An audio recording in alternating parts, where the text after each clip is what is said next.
Okay, so what you have to do first, we're gonna add the text. Really easy text we have here, very simple text. All right, and then I'm gonna Control+T, and if you don't want to use the shortcut Control+T, go to Edit, and here you have Free Transform. Now I'm just gonna position this very nicely here. That's a little bit too much text, but that's fine. And now what I have to do, I can right click here and click on warp. And now I'm gonna select warp to arch, and here I have the option to go down like this. And now like good like this, and a bit in perspective, and a bit. Now I'm gonna move. Now we have the text. I can also click on overlay here, or any other blend mode you want to use, or you don't want to use any blend, but it's good sometimes. And now we have a very simple text warp. I really hope you found this helpful. Just remember, you can also just, if you select the text, you can still select the text, and here we have the text, and we also have this warp here.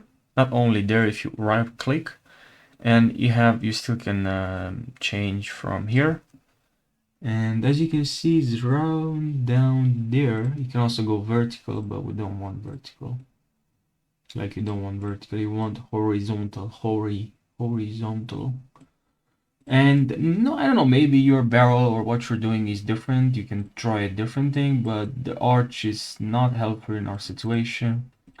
Not the arch, the arc, but arch is good. And now it looks pretty nice. And we can click on done. And that's how you do it. I really hope you found this helpful. Now, of course, if you want to change some stuff here, you can, but for what we're doing here, I think it looks just nice. It looks just fine, you know.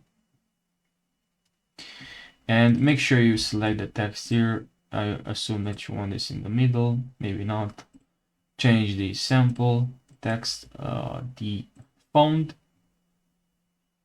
Maybe you want a different font. Don't forget to add a different font. And then in the middle, the left, and the right, here you have some settings for the text. Just so you know, I forgot to mention that, but here you can play with settings. Maybe you missed something or you want to add something. You can also change decrease the opacity, so it's not too, maybe it's too bright. You can right click on this and convert to a smart object.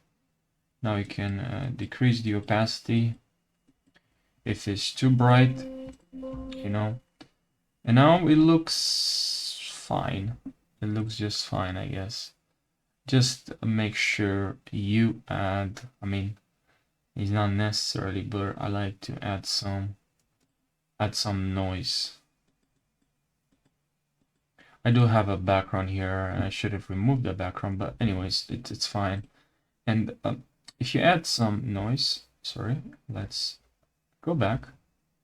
Let's go back and add some noise. If it's too much, it's fine, because I can add some Gaussian, but not that much Gaussian blur. But, you know, I think it looks more realistic. And of course, for the text, you can right click and click on blending options. And here, stroke, no, but you can try maybe drop shadow, which actually doesn't look good. But, you know, maybe you found something here that will look good. Maybe some contour or texture, if you want to add some texture. Water, trees, grass. Something maybe that will, you find that will look good. Sometimes it's just, I mean, most of the time maybe, it is the technical stuff, you know, some of the things that you have to know to learn Photoshop. But most of the time, you know, you try something and that you watch from a tutorial and won't work for your situation. So it depends on your situation, depends on what you're doing. Make sure you experiment. Experimentation is the key. So this tutorial is already too long. I'm sorry, but I really hope you found this helpful. Thank you so much for watching, and I'll see you in the next video. Take care.